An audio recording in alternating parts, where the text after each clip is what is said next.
Smart 24, driving business.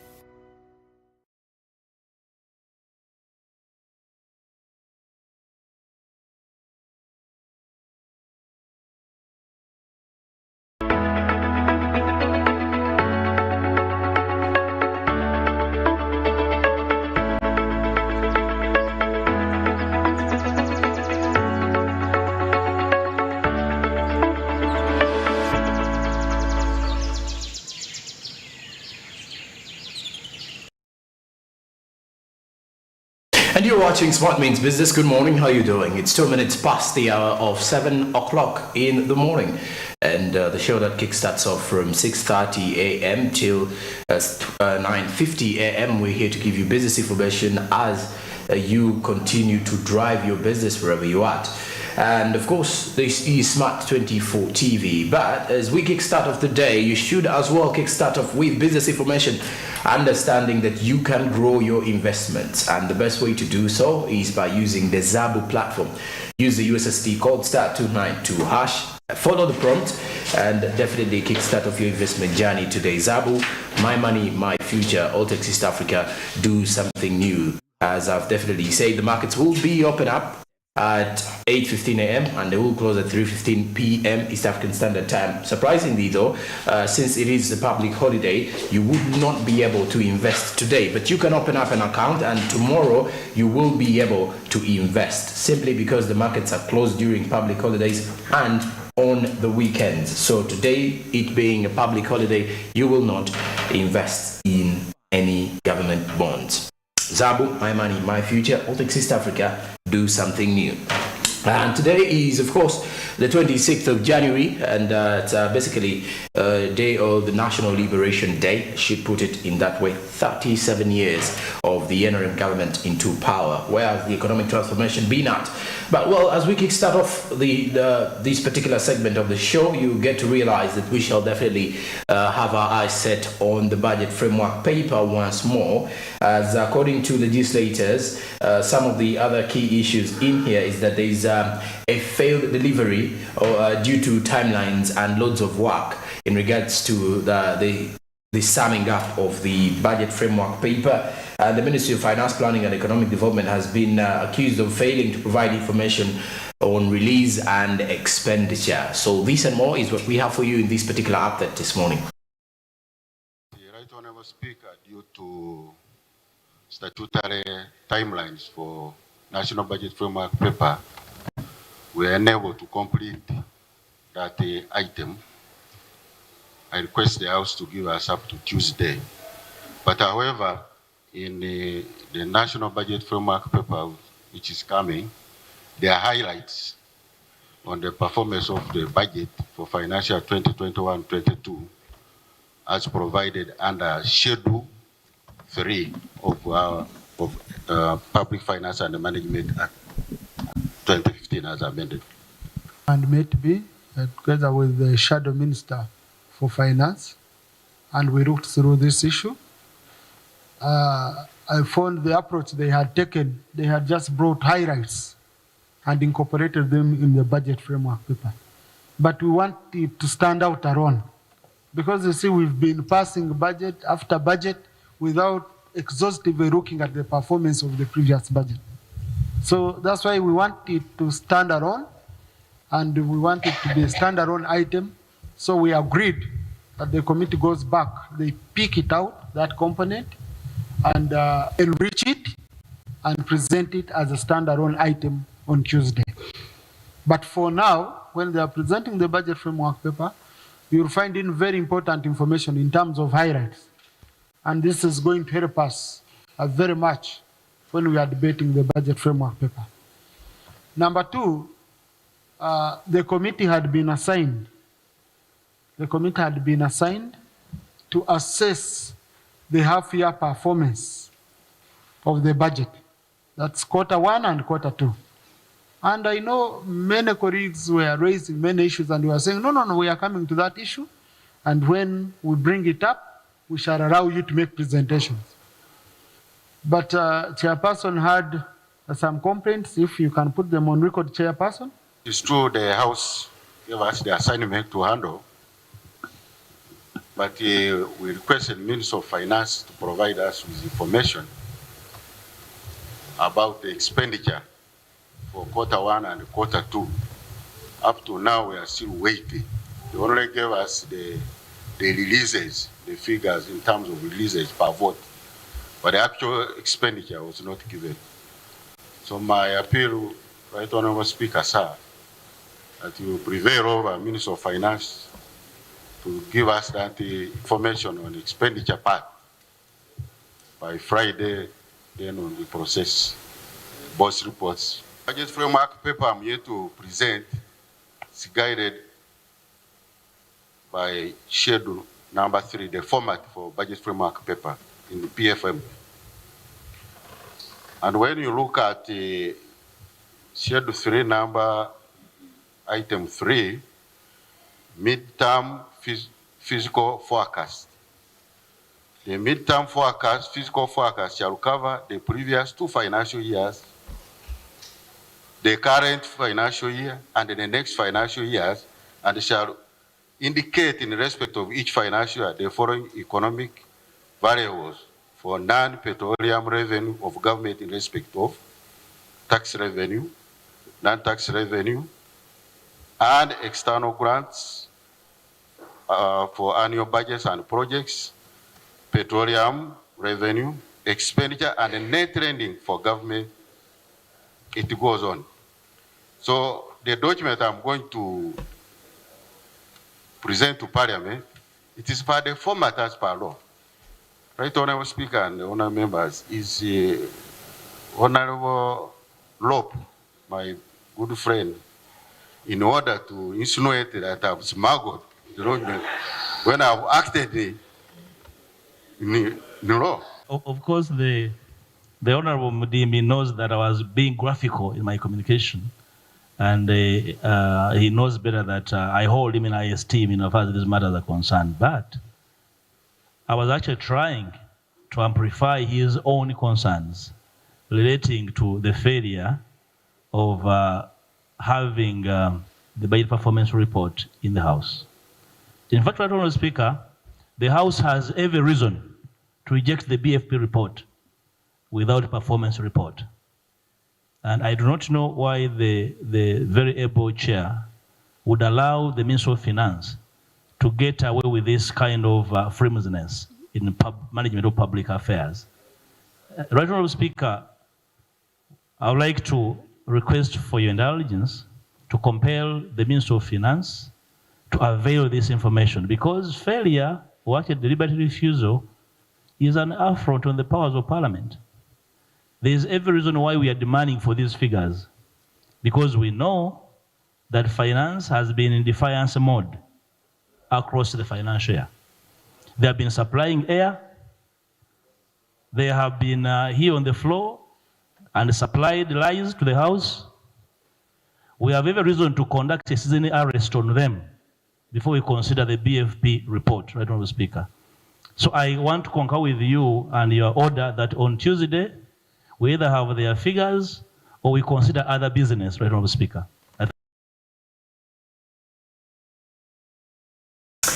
And well, and of course, the Ministry of Finance, Planning and Economic Development is being waited on steadily to at least come out and give the particular, final, when you look at the final report on the previous budget performance, and of course, not only that, a report of how these particular next financial year budget allocations are going to be, just for clarity, I should put it in that way.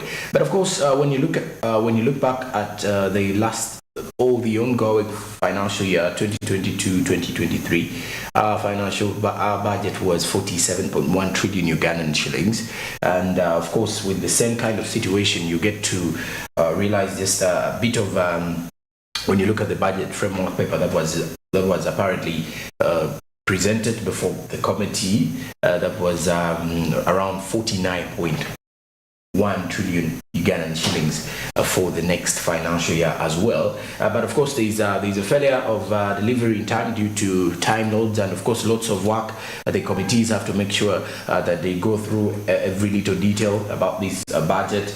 Then also, the Ministry of Finance, Planning and Economic Development is yet to release the report regarding the expenditures and information well detailed, and only that brings up the performance of the ongoing or the previous budget, but also on the final verdict on the financial year 2023-2024 that will be kicking off 1st July on 1st July 2023. But of course, as we continue to take you through, it is a new year, and if we to follow the new year calendar, it's just 1 month down the road.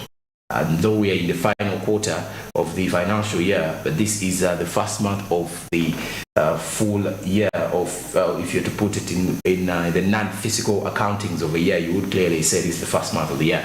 And today being the 26th of January, of course, we are looking back at the 37 years of the NRM government, 37 years of ruling the country for the NRM government since they came to power in 1986 on this fateful day as well. And then also going back to the mere fact that 26 years of that particular rule, clearly giving you an understanding that, well, if you're to throw back and look at the economic standing of Uganda, or if you're to look back at how the economy has been performing, and then you look at the transformation, the developments that have actually come up in the country, when you look at the manufacturing sector since the NRM government came into power, that one has as well started taking center stage and shaping up for the last 2 decades, and you could still give kudos to the government as well. But also you get to realize that they've overcome some of the issues to do with insecurities in the country, and that has created a safer and a better room or better space for the business community to continue with their trade. However, there's something to do with corruption, of which has been a very huge hindrance to the development of the 37 years power. And then basically just a few weeks back and a few days ago, you get to realize that the issue to do with corruption has been in the same level, or it has apparently stayed amongst Uganda, and it's something that we are still fighting hard, and the government is actually trying hard to fight it. But of course, you get to realize that there are lots of things to look back at and celebrate and be thankful to, and also looking at those particular challenges or the shortcomings or things that have completely failed to be executed. And we do hope those in power can immediately think about it and see how best they can be able to execute it, and also try as much as possible to ensure that those involved in the entire economic and social space will definitely be impacted in a positive way. Kampala did wake up on a foggy day. I should tell you, you to look at the weather standings for now, and of course a little bit of a prediction that the weather does look friendly and fine, put it in that way, and also looking more better than you would expect for a part of Africa in that regard. But here on Smart Means Business, we are here to give you the business information as it does happen. Now let's go into the press review this morning.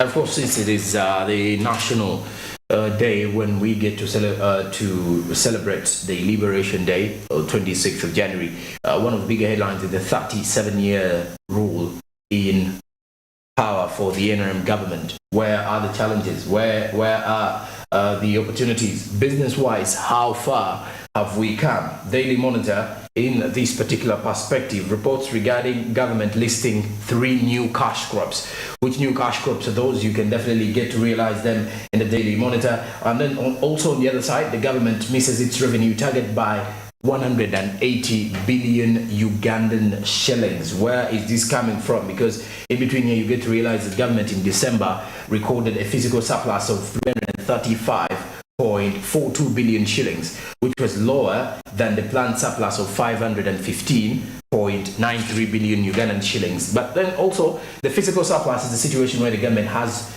or raises more money than it's definitely spending during a particular period, such as a month, quarter, and a year. That is according to what you should be able to realize. Now, government has missed its revenue surplus target of 180.51 billion due to shortfalls and the underperformance of revenue sources in terms of the tax and grants.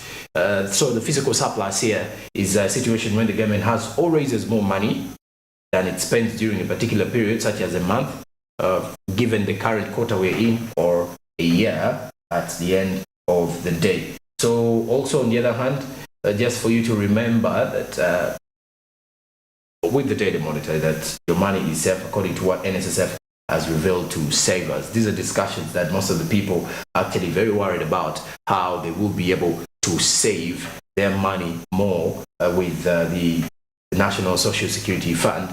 Yet things do not look so yet things do look worrying, to put it better in that way. Of course, also with the new vision, it is the National Liberation Day. We look back at the 37 years of the NRM government in power, and also looking at where the strengths are, and of course trying to understand how have they shaped up the world, how have they shaped up the social and the economic space in Uganda. That is something we should be able to at least analyze and discuss. More of the other issue to do with the NSSF saga, still you can get that and more in print this particular morning as you prepare for your day. You get through your day of the Liberation Day. It's the 26th of January, and of course you don't expect it to be a busy day for most of the public offices, because it is a public holiday and most of the public servants are off duty, apart from the essential workers, one of which is me, Joseph. And of course, with that particular one, now we do come to the end of our press review this morning.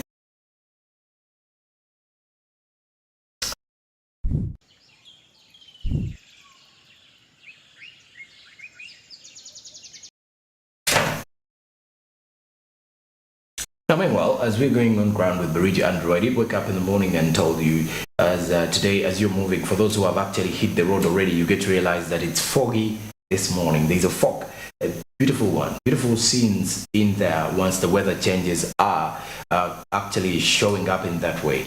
And you'll definitely not get worried about it. It's the weather changes. It's a little bit of a beautiful scene to experience in such a morning time. But of course, it's a public holiday, and one may wonder whether it is too busy on the road, or there is less congestion on the road. And there's only one way to find out this morning, is by heading to Barigi Andrew on the traffic app, that's to see how the flow of vehicles is, and which route would be better for you to use if you are having duty today on Thursday.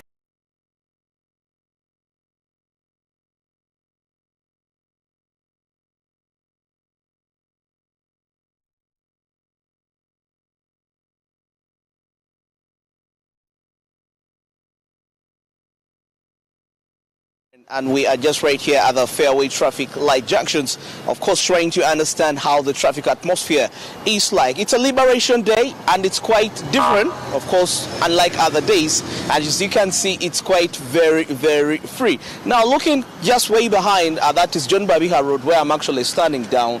Of course, it connects straight to Acacia Mall, and of course, for all the people that are coming down from Kamocha, that side, normally use that particular Acacia Mall place, and they come towards here to ensure that they can reach in time. You can see it's very calm, and that means if you're coming from that particular area, you will be in position to actually reach in time, to execute whatever you want to execute, public holiday, and people have really respected the day, and that means it's just, as you can see still here at the golf course, normally at this time there are normally people right there, but nothing is there, just right here. It's very, very calm and very empty, I'm not seeing any personnel that are trying to participate. And of course, this also accompanied with the traffic congestion being very limited right here. Remember, it's one of the places that attracts some few people. They come just down here very early in the morning to ensure that they can carry out the sport. But take a look right there. It's very, very, very empty. Nothing is really going on right there. A very, very, very calm situation, as you can observe right there. So that means nobody is really putting it on program to ensure that they can actually come to town or any place around to ensure that they can execute whatever they should execute just down there. Now looking back on this particular lane, yes, which connects, that's from all the way to Wandegea roundabout Mulago, you get to realize that it's also quite an empty lane. And of course, so if you're coming from Wandegea, Mulago, and you plan to pass via this Fairway Junction, of course, it's very, very free. It's a free lane. Anytime you actually leave home, don't do any shortcuts. It's pretty free and nothing is really transpiring. The traffic lights, of course, in full control of the traffic, and of course there is massive respect. There is no need as to why somebody should disrespect the traffic lights at such a time when there is not really any congestion. No traffic officers, it's strictly traffic lights, so it's a very cool atmosphere. So you can see vehicles just held in a small interval. Yeah, and actually even when they leave this place and they go to the next traffic lights, it's very free, it's the same. So all junctions that are within the city center, within the suburbs of the city, the sides of the city are quite very free for any person that is coming to execute business in town. They will be in position to actually reach and do that whatever they're supposed to do in town in a very, very, very safe manner and very quick in that way. So you can see all the vehicles coming from Wandegea just held in just a few minute interval. And you know, as they're stopping right there, there is no heavy vehicles just at the back, just right there, which sometimes is normally happens, whereby you find a huge line of vehicles in operation. But now you find that they're in a line, they could be like just 2, 3, not more than at least 10 vehicles per stop. So you're coming from Wandegea, coming from Lago, and probably you are going to use the Fairway traffic light junction. Well, it's very, very safe for you. You will be in position to actually execute what you're executing in time, you know, and there is, of course, massive respect for the traffic lights, for the road signs, you know, which is not normally the case during the rush hours on other days, but it's always something very appropriate. So that is what we are observing just right here. And now you see this lane connects all the way to Nile Avenue, getting straight to the Ginger Road traffic lights. But a very clean lane, as you can see. Vehicles held in just very small intervals and not so many in a line, you know, as such. Sometimes you find that the line is way too long, almost half the road, all the way heading that side. But it's not the case today on the 26th, on the Liberation Day. There is massive respect. Now, here at Seziwa Road, very free, and of course, a majority of the people use it and of course connect to the different destinations. Some heading towards Nansero. So you find that it's very appropriate for you. If you're using that particular lane, you will be in position to reach in time. So yeah, we can, as you can observe, it's very, very free observing. So regardless of where you're going to, you know, if you're coming to town, regardless of what junction you're going to use, but in particular, if you plan to use the Fairway traffic light junction, chances are high you will be in position to actually reach in time. Now, if we can take a look at the stretch, looking at the vehicles which connects from the Nile Avenue Road, you can see it's also very free. There is no congestion at all. Yeah, so for any person that is coming from places like probably you're coming from Nakawa on Tinda, and probably you're going to pass via the Ginger Road traffic lights and branch over straight to this particular route, and probably you're heading towards Wandegea, you're heading towards Mulago, and you're going to use this road, this particular route, Nile Avenue. Yes, it's very, very free. You will be in position to actually reach in the design time you need to reach, and you will be in position to execute that business idea very, very appropriately. Very free, just as you can see, vehicles held in just about 2-3, maximum is 5 minutes, and there are not so many on the line. They are not congested on the line, so that shows you that there are few vehicles in town, most especially in the uptown. Very, very few, majority, since it always pledge allegiance to the public holidays, the national days, and of course trying to put into that respect